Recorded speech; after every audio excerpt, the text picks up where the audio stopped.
Praise the Lord. പ്രിയപ്പെട്ടവരെ, നാം നോമ്പുകാലത്തിലൂടെ കടന്നു പോകുകയാണ്. പ്രാർത്ഥനയുടെയും ഉപവാസത്തിൻ്റെയും ദാനധർമ്മത്തിൻ്റെയും പരിത്യാഗത്തിൻ്റെയും കാലഘട്ടം.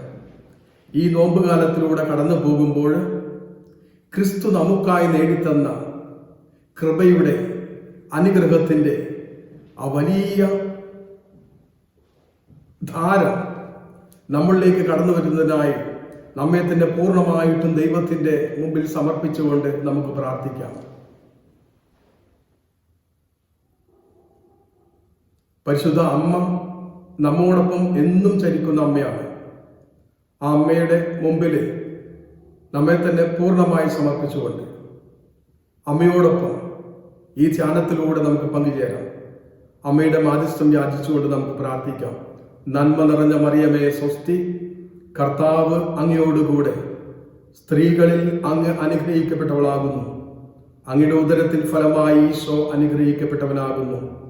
പരിശുദ്ധ മറിയമേ തമ്പുരാന്റെ അമ്മേ, പാപികളായ ഞങ്ങൾക്ക് വേണ്ടി ഇപ്പോഴും ഞങ്ങളുടെ മരണസമയത്തും തമ്പുരാനോട് അപേക്ഷിക്കണമേ. ആമേൻ. പിതാവിനും പുത്രനും പരിശുദ്ധാത്മാവിനും സ്തുതി, ആദിയിലെ പോലെ ഇപ്പോഴും എപ്പോഴും എന്നേക്കും. ആമേൻ. പ്രിയപ്പെട്ടവരെ, യെശയ്യാ പ്രവാചകന്റെ പുസ്തകത്തിൽ 53-ാം അധ്യായം 5-ാം തിരുവചനത്തിലൂടെ നാം വായിച്ചു കേൾക്കുന്നു. നമ്മുടെ അതിക്രമങ്ങൾക്ക് വേണ്ടി അവൻ മുറിവേൽപ്പിക്കപ്പെട്ടു, നമ്മുടെ അതിക്രമങ്ങൾക്ക് വേണ്ടി ക്ഷതമേൽപ്പിക്കപ്പെട്ടു. അവന്റെ മേലുള്ള ശിക്ഷ നമുക്ക് രക്ഷ നൽകി, അവന്റെ ക്ഷതങ്ങളാൽ നാം സൗഖ്യം പ്രാപിച്ചു. അതേ പ്രിയപ്പെട്ടവരെ, ലോകത്തിന് രക്ഷ നൽകുവാൻ വേണ്ടി, നമുക്ക് സൗഖ്യം തരുവാൻ വേണ്ടി, നമുക്ക് സമാധാനം തരുവാൻ വേണ്ടി യേശു കുരിശിന്റെ മേൽ പിടഞ്ഞു മരിക്കുകയും നമുക്ക് രക്ഷ നേടിത്തുന്നുകൊണ്ട് ഉയർത്തെഴുന്നേൽക്കുകയും ചെയ്തു.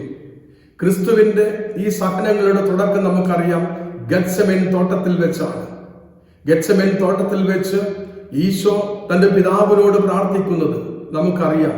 മത്തായിയുടെ സുവിശേഷം 26-ാം അധ്യായം 36 മുതൽ 41 വരെയുള്ള തിരുവചനങ്ങളിലൂടെ നമുക്ക് കാണുവാൻ സാധിക്കും. ഞാൻ വായിക്കുകയാണ്. അനന്തരം യേശു അവരോടൊത്ത് ഗത്സമനി എന്ന സ്ഥലത്തെത്തി. അവൻ ശിഷ്യന്മാരോട് പറഞ്ഞു, ഞാൻ പോയി പ്രാർത്ഥിക്കുവോളം നിങ്ങൾ ഇവിടെ ഇരിക്കുക. അവൻ പത്രോസിനെയും സബദിയുടെ ഇരുപുത്രന്മാരെയും കൂടെ കൊണ്ടുപോയി ദുഃഖിക്കുവാനും അസ്വസ്ഥനാകുവാനും തുടങ്ങി. അവൻ അവരോട് പറഞ്ഞു, തീവ്ര ദുഃഖത്താൽ ഞാൻ മരണത്തോളം എത്തിയിരിക്കുന്നു. നിങ്ങൾ എന്നോടൊത്ത് ഉണർന്നിരിക്കുക. അവൻ ദൂരം മുന്നോട്ട് ചെന്ന് കമിഴ്ന്ന് വീണ് പ്രാർത്ഥിച്ചു, എന്റെ പിതാവേ, സാധ്യമെങ്കിൽ ഈ പാനപാത്രം എന്നിൽ നിന്ന് അകന്നു പോകട്ടെ. എങ്കിലും എന്റെ ഹിതം പോലെയല്ല, അവിടുത്തെ ഹിതം നിറവേറട്ടെ. പ്രിയ സഹോദരി സഹോദരന്മാരെ, ഏറ്റവും നിർണായകമായ ഒരു സമയമാണ് ഗത്സമേൻ തോട്ടത്തിൽ വെച്ച് തന്റെ ശിഷ്യന്മാരോടുകൂടെ, അതിൽ പത്രോസിനെയും യാക്കോബിനെയും യോഹന്നാനെയും അടുത്ത് വിളിച്ചുകൊണ്ട് അവരോട് പറയുകയാണ്, തീവ്ര ദുഃഖത്താൽ ഞാൻ മരണത്തോളം എത്തിയിരിക്കുന്നു എന്ന് നിങ്ങൾ എന്നോടൊത്ത് പ്രാർത്ഥിക്കുക.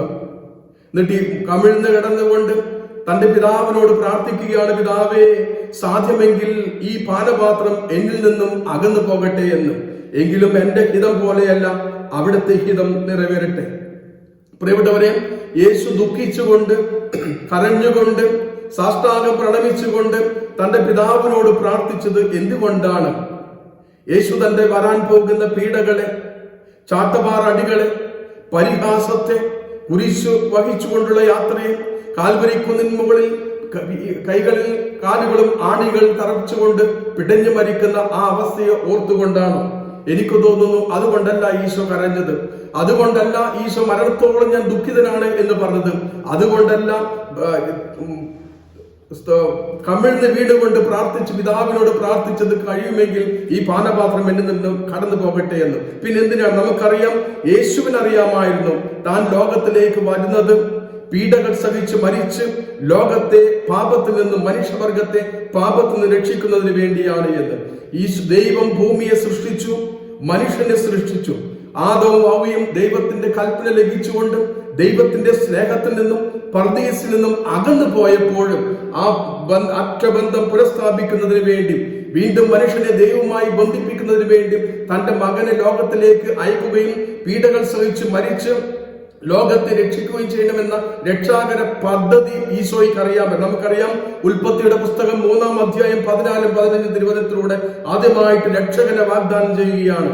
ഈ വചനം ഇപ്രകാരം പറയുന്നു: ദൈവമായ കർത്താവ് സർപ്പത്തോട് പറഞ്ഞു, ഇത് ചെയ്തതുകൊണ്ട് നീ എല്ലാ കന്നുകാലികളുടെയും വന്യമൃഗങ്ങളുടെയും ഇടയിൽ ശപിക്കപ്പെട്ടവനായിരിക്കും. നീ മണ്ണിൽ ഇഴഞ്ഞു നടക്കും, ജീവിതകാലം മുഴുവൻ നീ പൊടി തിന്നും. നീയും സ്ത്രീയും തമ്മിലും നിന്റെ സന്തതിയും അവളുടെ സന്തതിയും തമ്മിലും ഞാൻ ശത്രുത ഉളവാക്കും, അവൻ നിന്റെ തല തകർക്കും. പ്രിയപ്പെട്ടവരെ, ഉൽപ്പത്തിയുടെ ആദ്യ ഭാഗങ്ങളിൽ തന്നെ മനുഷ്യവർഗം ദൈവത്തിൽ നിന്നും അകന്നുപോയ ആദ്യ നിമിഷം തന്നെ വരാനിരിക്കുന്ന രക്ഷകനെ കുറിച്ച്, പിശാചും ദൈവവും തമ്മിലുള്ള യുദ്ധത്തെ കുറിച്ച് പറയുന്നു. നമുക്ക് ഈശോ ജനിച്ചതിന് ശേഷം നമുക്കറിയാം, ഈശോ 12 വയസ്സുള്ളപ്പോഴും ഈശോയും പരിശുദ്ധ അമ്മയും ഔസേപ്പിതാവും ഒക്കെ ജെറുസലേം ദേവാലയത്തിൽ പ്രാർത്ഥിക്കുവാനായിട്ട് പോവുകയാണ്. പ്രാർത്ഥന കഴിഞ്ഞ് അവിടുത്തെ ശുശ്രൂഷകളെ കഴിഞ്ഞ് തിരിച്ചു വന്നപ്പോഴും 3 ദിവസം കഴിഞ്ഞപ്പോഴാണ് തങ്ങളുടെ കൂടെ ഇല്ല എന്ന് മനസ്സിലാക്കുകയും തിരിച്ച് 3 ദിവസം കഴിഞ്ഞ് ഈശോയെ കണ്ടെത്തുകയും ചെയ്യും. ദേവാലയത്തിൽ വേദസാക്ഷികളുമായിട്ട് തർക്കിച്ചുകൊണ്ടിരിക്കുകയാണ്, പണ്ഡിതന്മാരായിട്ട് തർക്കിച്ചുകൊണ്ടിരിക്കുകയാണ്. അപ്പോൾ മറിയം ഈശോയോട് ചോദിക്കണം, മകനെ നീ ഞങ്ങളോട് ചെയ്ത് എന്ത് എന്ന്. അതിന് മറുപടിയായിട്ട് ഈശോ പറയുകയാണ്, ലൂക്കായുടെ സുവിശേഷം 2-ാം അധ്യായം 49-ാം വചനത്തിലൂടെ പറയുകയാണ്, നിങ്ങൾ എന്തിനാണ് എന്നെ അന്വേഷിച്ചത്? ഞാൻ എന്റെ പിതാവിന്റെ കാര്യങ്ങളിൽ വ്യാപൃതനായിരിക്കേണ്ടതാണെന്ന് നിങ്ങൾക്ക് അറിയുന്നില്ലേ എന്ന്.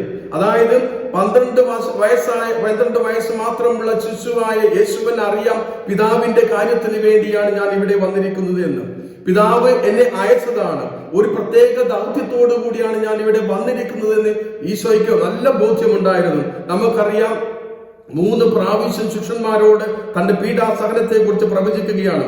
1-ാമത്തെ പ്രാവശ്യം മത്തായിയുടെ സുവിശേഷം 16-ാം അധ്യായം 21-ാം തിരുവചനത്തിലൂടെ ഈശോ പറയുകയാണ്, തനിക്ക് ജെറുസലേമിലേക്ക് പോകുവാനുണ്ടായിരിക്കുന്നുവെന്നും ശ്രേഷ്ഠന്മാരിൽ നിന്നും പ്രധാന പുരോഹിതന്മാരിൽ നിന്നും നിയമത്തിൽ നിന്നും വളരെയേറെ സഹിക്കേണ്ടി വരുമെന്നും താൻ വധിക്കപ്പെടുമെന്നും എന്നാൽ 3-ാം ദിവസം ഉയർപ്പിക്കപ്പെടുമെന്നും ശിഷ്യന്മാരെ അവൻ അറിയിച്ചു. അതായത് ഈശോ ശിഷ്യന്മാരോട് പറയുക, ഞാൻ മരിക്കും, പീഡകൾ സഹിച്ച് മരിക്കുമെന്ന്. വീണ്ടും 2-ാമത്തെ പ്രവചനം മത്തായിയുടെ സുവിശേഷം 17-ാം അധ്യായം 22-ഉം 23-ഉം തിരുവചനത്തിൽ നാം കേൾക്കുകയാണ്,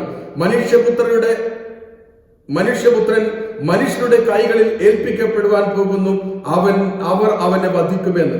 ഈശോയ്ക്ക് പൂർണ്ണ ബോധ്യമുണ്ടായിരുന്നു കുരിശുമരണവും പീഡാസഹനം ഈശോയുടെ ലക്ഷ്യമാണ് എന്ന്.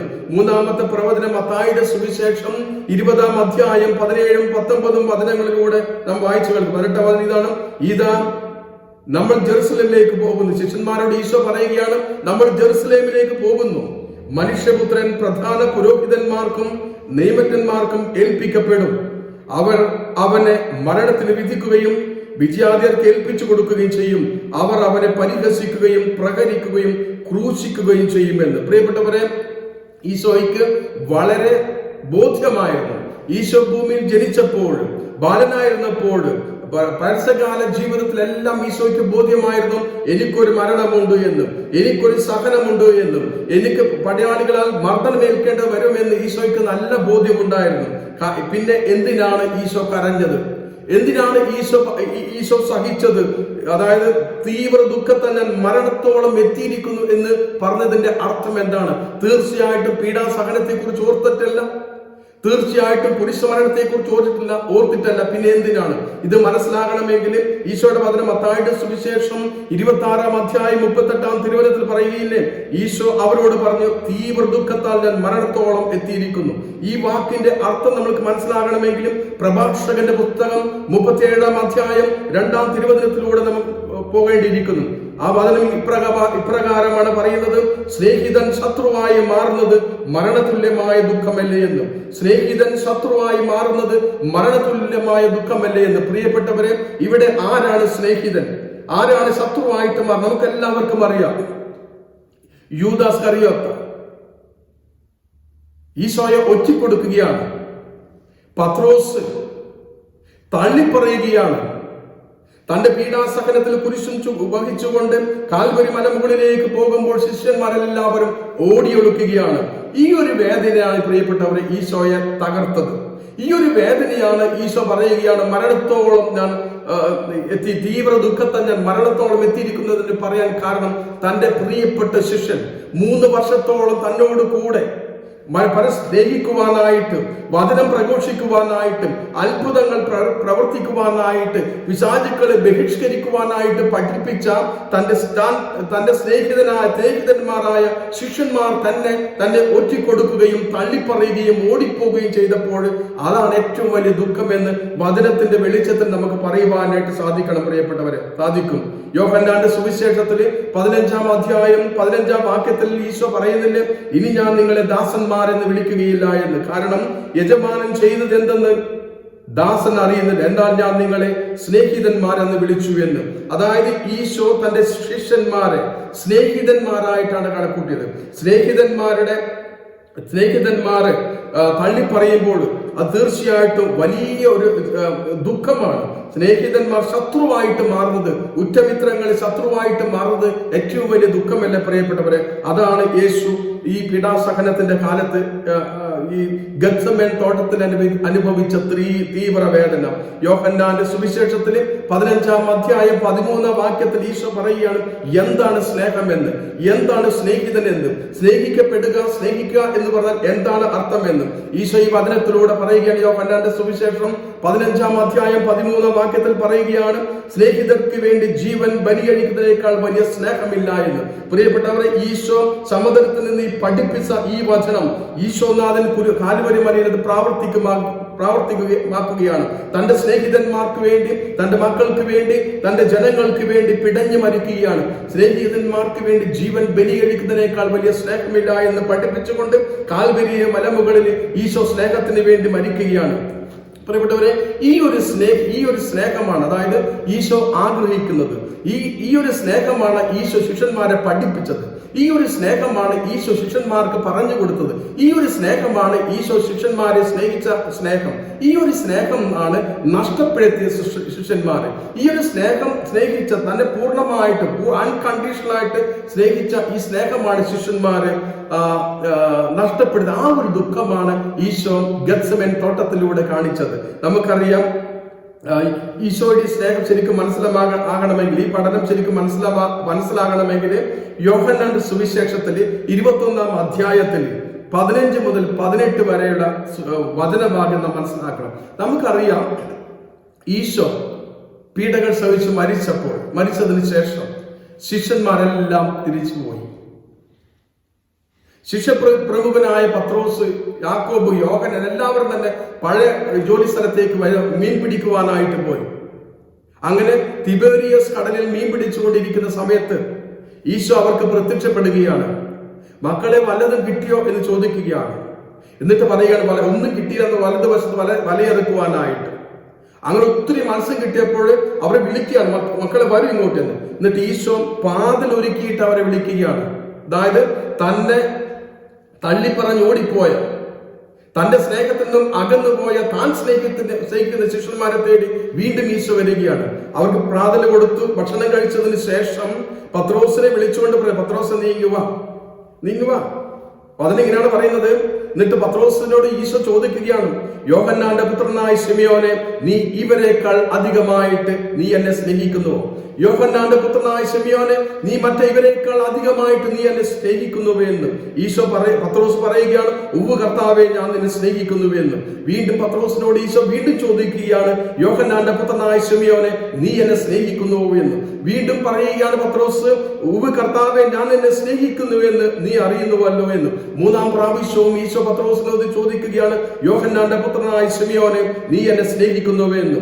തന്നോട് 3-ാം പ്രാവശ്യം നീ എന്നെ സ്നേഹിക്കുന്നുവെന്ന് അവൻ ചോദിച്ചത് കൊണ്ട് പത്രോസ് ദുഃഖിതനായി പറഞ്ഞു, കർത്താവേ, നീ എല്ലാം അറിയുന്നു, ഞാൻ നിന്നെ സ്നേഹിക്കുന്നുവെന്ന് അറിയുന്നു. പ്രിയപ്പെട്ടവരെ, ഈ വചനഭാഗത്തിന്റെ ശരിയായ അർത്ഥം മനസ്സിലാക്കണമെങ്കിൽ ഇത് എഴുതിയ ഭാഷയായി ഗ്രീക്ക് വാക്കുകൾ തന്നെ പഠിക്കണം. ആ വചനം തന്നെ നോക്കണം. ഈ 3 പ്രാവശ്യം ഈശോ ചോദിക്കുകയാണ്, നീ എന്നെ ഇവരെക്കാൾ അധികമായിട്ട് നീ എന്നെ സ്നേഹിക്കുന്നു എന്ന്. ഈ 3 വാക്കിലെ ആദ്യത്തെ 2 വാക്ക് ഉപയോഗിച്ചിരിക്കുന്നത് അഗാപ്പെ എന്നാണ്. ഈ അഗാപ്പെ എന്ന് പറയുന്നത്, അതായത് അൺകണ്ടീഷണൽ, വ്യവസ്ഥകളില്ലാത്ത സ്നേഹം, ജീവൻ കൊടുത്തുള്ള സ്നേഹം. ഈശോ പത്രോസിനോട് ചോദിക്കുന്ന ആദ്യത്തെ ചോദ്യം ഇതാണ്. അതായത്, യോഹന്നാന്റെ പുത്രനായ ശിമിയോനെ, നീ ഇവരെക്കാൾ അധികമായിട്ട് അൺകണ്ടീഷണൽ ആയിട്ട് വ്യവസ്ഥകളില്ലാതെ ജീവൻ കൊടുത്തുകൊണ്ട് നീ സ്നേഹിക്കുന്നു എന്ന്. പത്രോസ് അതിന് ഉത്തരം പറഞ്ഞത് അഗാപ്പെ എന്നല്ല, ഫീലിയ, ഞാൻ നിന്നെ സ്നേഹിക്കുന്നു.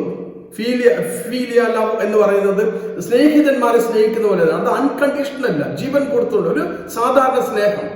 ഈശോ ചോദിച്ചത് ആദ്യത്തെ ചോദ്യം അഗാപ്പെ, അൺകണ്ടീഷണൽ ആയിട്ട് ജീവൻ കൊടുത്തുകൊണ്ട് നിനക്ക് എന്നെ സ്നേഹിക്കാൻ പറ്റുമോ എന്ന്. പത്രോസ് അതിന് മറുപടി സാധാരണ സ്നേഹമാണ് അവരുടെ ഫീലിയ.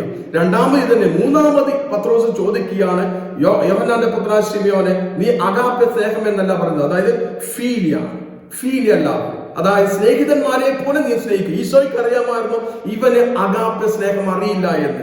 ജീവൻ കൊടുത്തുകൊണ്ട് ഇവൻ എന്നെ സ്നേഹിക്കാൻ ഇപ്പോൾ കഴിയില്ല എന്ന്.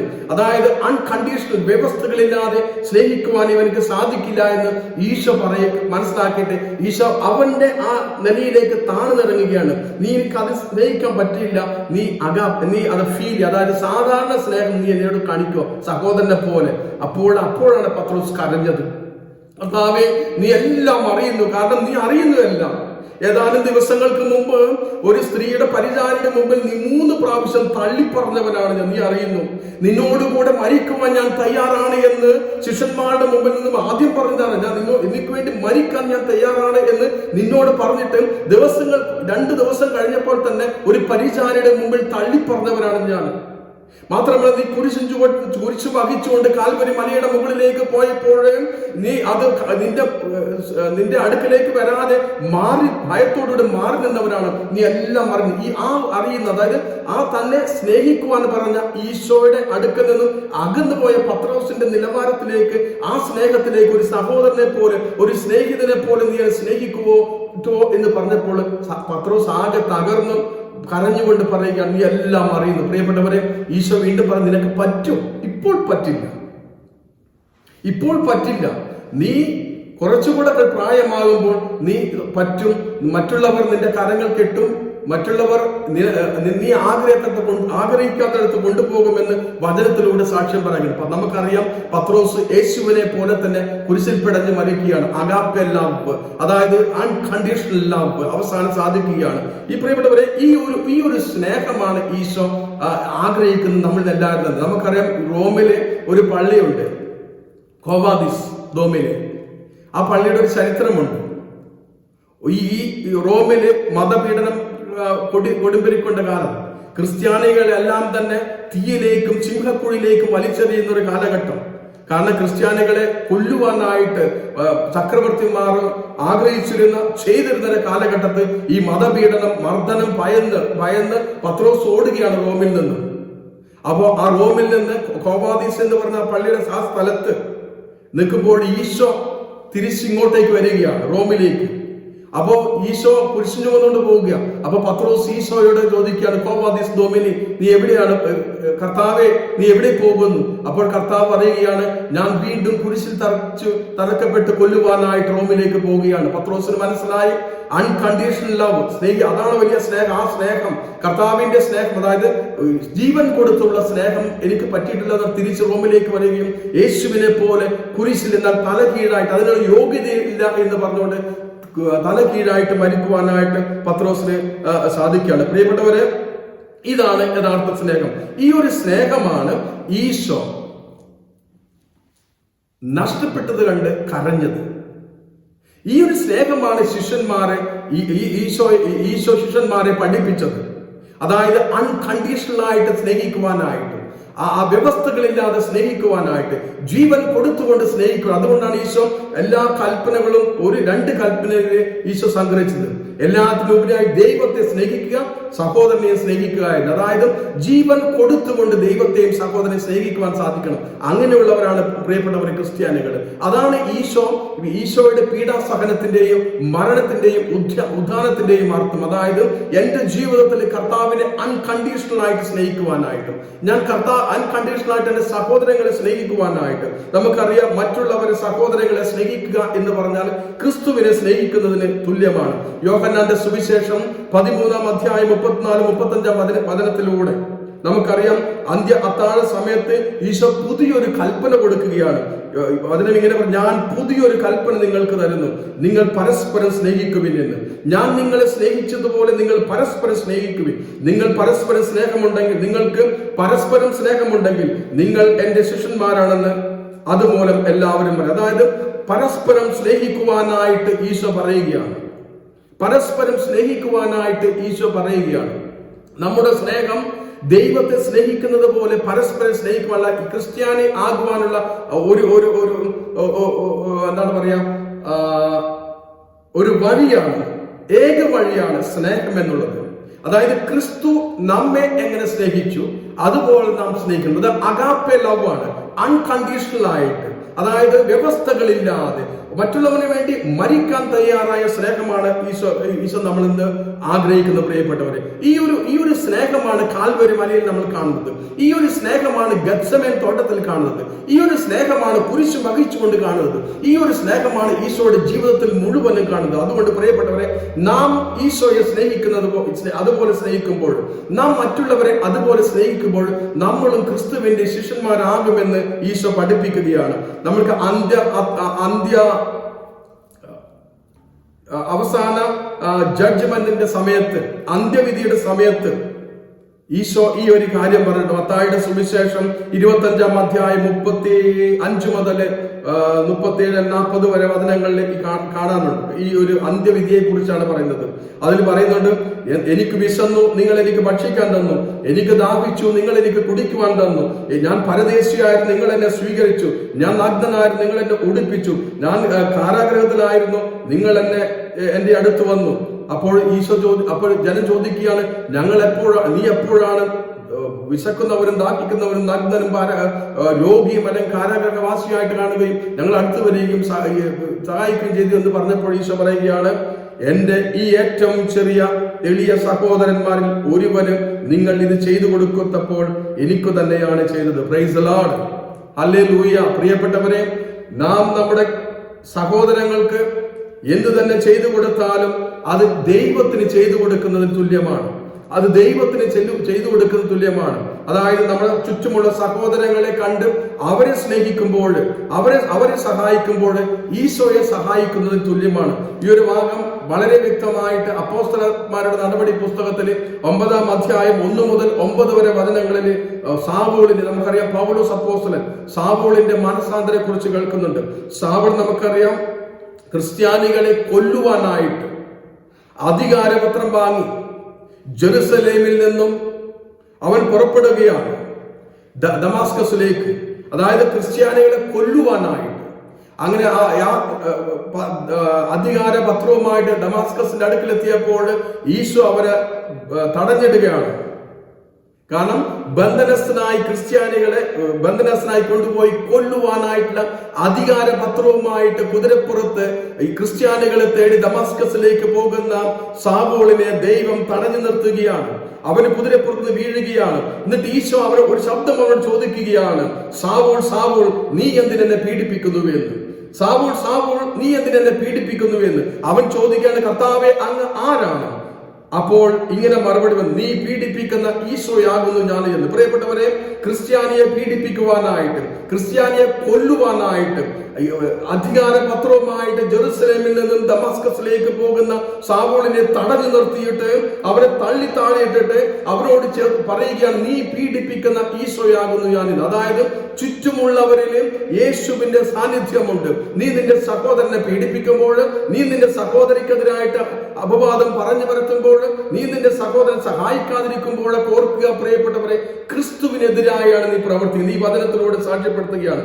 അതുകൊണ്ട് നമ്മുടെ ജീവിതത്തില് കർത്താവിനെ സ്നേഹിക്കുവാന എന്ന് പറയുമ്പോൾ മറ്റുള്ളവരെ സ്നേഹിക്കുക എന്ന അർത്ഥമാണ്. പ്രിയപ്പെട്ടവരെ, നാം വീണ്ടും തിരിച്ച് ഗത്സമേൻ തോട്ടത്തിലേക്ക് പോവുകയാണ്.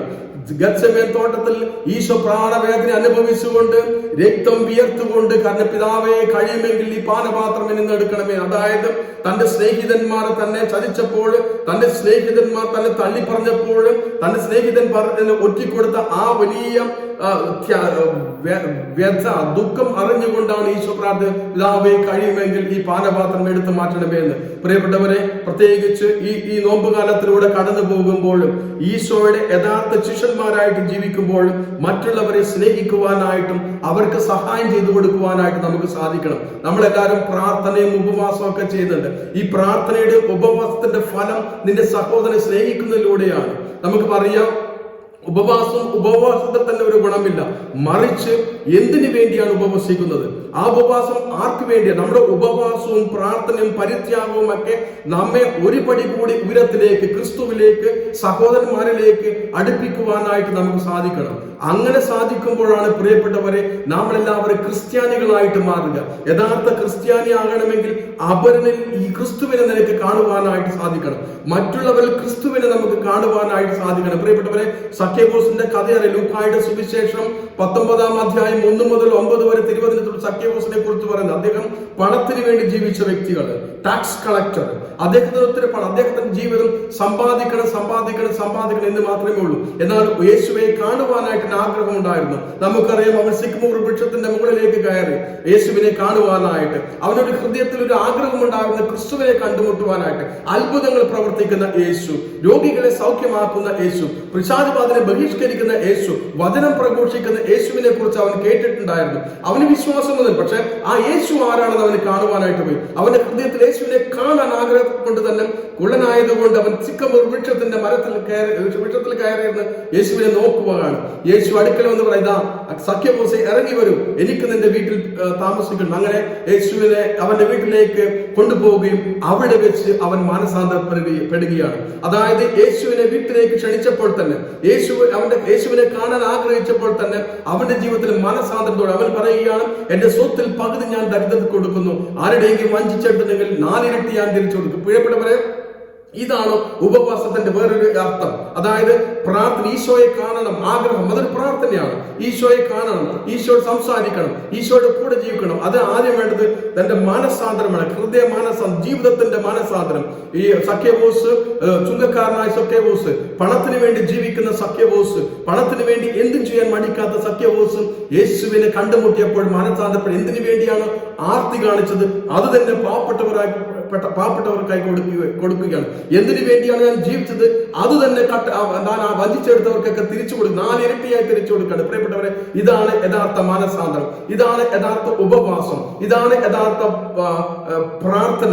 ഈ നോമ്പുകാലത്തിലൂടെ കടന്നു പോകുമ്പോഴും ഈ ഒരു അനുഭവത്തിലേക്ക്, സഖ്യബോസിന്റെ അനുഭവത്തിലേക്ക് നമുക്ക് കടന്നു വരുവാനായിട്ട് സാധിക്കണം. പത്രോസ് യേശുവിന് വേണ്ടി തന്റെ ജീവൻ കൊടുത്തുകൊണ്ട് യേശുവിനെ പ്രഘോഷിച്ച് ജീവിച്ചതുപോലെ പൗലോസ് നമുക്കറിയാം, മാനസാന്തരത്തിന് ശേഷം ഈശോയ്ക്ക് വേണ്ടി ഓടി നടന്ന് പ്രവർത്തിക്കുകയാണ്. സഹനങ്ങൾ, പട്ടിണി, ദാരിദ്ര്യം ഒന്നും പ്രശ്നം, ക്രിസ്തുവിനോട് സ്നേഹത്തെ പ്രതി ഇതെല്ലാം ഒന്നുമല്ല എന്ന് പൗലോസ് അപ്പോസ്തലൻ പറയുന്നു. റോമാക്കാർക്ക് എഴുതിയ ലേഖനം 8-ാം അധ്യായം 35 പറയുന്നത്. അതായത് ഈ ഈശോയുടെ സ്നേഹത്തെ പ്രതി പ്രിയപ്പെട്ടവരെ, ഈ ഒരു സ്നേഹം നമ്മുടെ ജീവിതത്തിൽ ഉണ്ടാകണം. നമ്മൾ നോമ്പുകാലം അനേകം വർഷങ്ങൾ നമ്മൾ ആചരിച്ചിട്ടുണ്ട്, നമ്മൾ പ്രാർത്ഥിക്കാറുണ്ട്, കുരിശിന്റെ വഴിച്ചില്ല. പക്ഷെ ഇതിന്റെയൊക്കെ ആത്യന്തികമായിട്ട് വേണ്ടത് ഈശോയോടുള്ള സ്നേഹമാണ്. ഈശോയോടുള്ള സ്നേഹം എന്ന് പറഞ്ഞാൽ സഹോദരന്മാരോടുള്ള സ്നേഹമാണ്. എന്റെ കുടുംബത്തിലെ മറ്റുള്ളവരെ കാണുവാൻ എനിക്ക് സാധിക്കുന്നില്ല എങ്കിൽ അവിടെ നീ ക്രിസ്ത്യാനി അല്ല. എന്റെ തൊട്ടടുത്ത് പാവപ്പെട്ടവരുണ്ടെങ്കിൽ അവനെ കാണുവാനായിട്ടും അവനെ സഹായിക്കുവാനായിട്ടും നിനക്കുള്ളത് ഇച്ചിരി കൊടുക്കുവാനും നിനക്ക് സാധിക്കുന്നില്ലെങ്കിൽ പിന്നെ നിന്റെ ഈ നോമ്പ് കൊണ്ടും നിന്റെ ഉപവാസം കൊണ്ടും യാതൊരു കാര്യമില്ല പ്രിയപ്പെട്ടവരെ. അതുകൊണ്ട് പ്രത്യേകമായിട്ട് ഈ നോമ്പ് കാലത്ത് നമുക്ക് പ്രത്യേകമായി പ്രാർത്ഥിക്കും, കർത്താവേ നിന്റെ സ്നേഹത്തിന്റെ ധാര എന്നിലേക്ക് ഒഴുകണമേ. പത്രോസിലേക്ക് ഒഴുകിയ നിന്റെ സ്നേഹം, പൗലോസിലേക്ക് ഒഴുകിയ നിന്റെ സ്നേഹം, അപ്പോസ്തലന്മാരിലേക്ക് ഒഴുകിയ നിന്റെ സ്നേഹം, വിശുദ്ധന്മാരിലേക്ക് ഒഴുകിയതിന്റെ സ്നേഹം, അതുപോലെ രക്തസാക്ഷികളിലേക്ക് ഒഴുകിയതിന്റെ സ്നേഹം ഞങ്ങളിലേക്കും ഒഴുകട്ടെ. നിന്റെ സ്നേഹത്തിൽ ജീവിക്കുവാനായിട്ടും യഥാർത്ഥ ക്രിസ്തു ശിഷ്യനും ശിഷ്യയുമായിട്ട് മാറുവാനായിട്ട് എന്നെ അനുഗ്രഹിക്കണമെന്ന് ഈ നോമ്പുകാലത്ത് നമുക്ക് പ്രാർത്ഥിക്കാം. നമുക്കറിയാം, നമ്മുടെ ചുറ്റും കാണുന്ന അസ്വസ്ഥതകൾ, ഇപ്പോഴും രോഗത്തിന്റെ കെണിയിലകപ്പെട്ടിരുന്ന, കൊറോണയുടെ കെണിയിലകപ്പെടുന്ന ലോകം, ഇപ്പോഴിതാ യുദ്ധം. നമുക്കറിയാം, റഷ്യയും യുക്രൈൻ തമ്മിലുള്ള യുദ്ധം. ഈ യുദ്ധത്തിൽ അനേകം മക്കൾ പാവപ്പെട്ട് മരിക്കുകയാണ്, പിടഞ്ഞു. എന്തിനു വേണ്ടിയാണ് യുദ്ധം? നമുക്കറിയാം ക്രിസ്തു ലോകത്തിലേക്ക് വന്നത്, പീഡകൾ സഹിച്ച് മരിച്ചുയർത്തത് ലോകത്തിന് സമാധാനം ലഭിക്കുന്നതിനാണ്. ഈ ലോകത്തിന് സമാധാനം ലഭിക്കുവാനായിട്ട് കർത്താവിന്റെ സ്നേഹം നമ്മുടെ ഹൃദയത്തിലേക്ക് വരണം. അൺകണ്ടീഷണൽ ആയിട്ട്, ഞാൻ അൺകണ്ടീഷണൽ അഗാപ്പെ ലവ്, അൺകണ്ടീഷണൽ ആയിട്ട് ഈശോ യോഹന്നാനോട്, പത്രോസിനോട് പറഞ്ഞതുപോലെ, യോഹന്നാന്റെ പുത്രനായ ശിമയോൻ നീ എന്നെ സ്നേഹിക്കുന്നു, അൺകണ്ടീഷണൽ ആയിട്ട്, വ്യവസ്ഥകളില്ലാതെ, അത് ജീവൻ തന്നെ കൊടുത്ത് നീ എന്നെ സ്നേഹിക്കുന്നു എന്ന് പറഞ്ഞതുപോലെ നമുക്കും സ്നേഹിക്കുവാനായിട്ട്. കാരണം നമ്മൾക്ക് ഇങ്ങനെ സ്നേഹിക്കുവാൻ കഴിയുമ്പോൾ ലോകത്തിൽ യുദ്ധമുണ്ടാകില്ല, നാട്ടിൽ അനർത്ഥങ്ങൾ ഉണ്ടാകില്ല, അതുപോലെ തന്നെ കുടുംബത്തില് ബഹളമോ വഴക്കുണ്ടാകില്ല. അറിയാം, ഈ ദിവസം പേപ്പറിൽ വന്ന സഹോദരൻ സ്വത്തിന് വേണ്ടി സഹോദരനെ വെടിവെച്ച് കൊല്ലുന്നു, കാമുകന് വേണ്ടി ഭർത്താവിനെ കൊല്ലുന്നു. അതായത് മാതാപിതാക്കൾ വഴിയരികിലേക്ക് വലിച്ചെറിഞ്ഞ്, ഇതുവരെ വളർത്തി വലുതാക്കിയ മാതാപിതാക്കളെ വഴിയരികിലേക്ക് വലിച്ചെറിഞ്ഞ്. ഇതിന്റെയൊക്കെ അർത്ഥം എന്താണ് പ്രിയപ്പെട്ടവരെ? മനുഷ്യൻ സ്നേഹത്തിന്, യഥാർത്ഥ സ്നേഹത്തിന്റെ പിറകെ പോകാതെ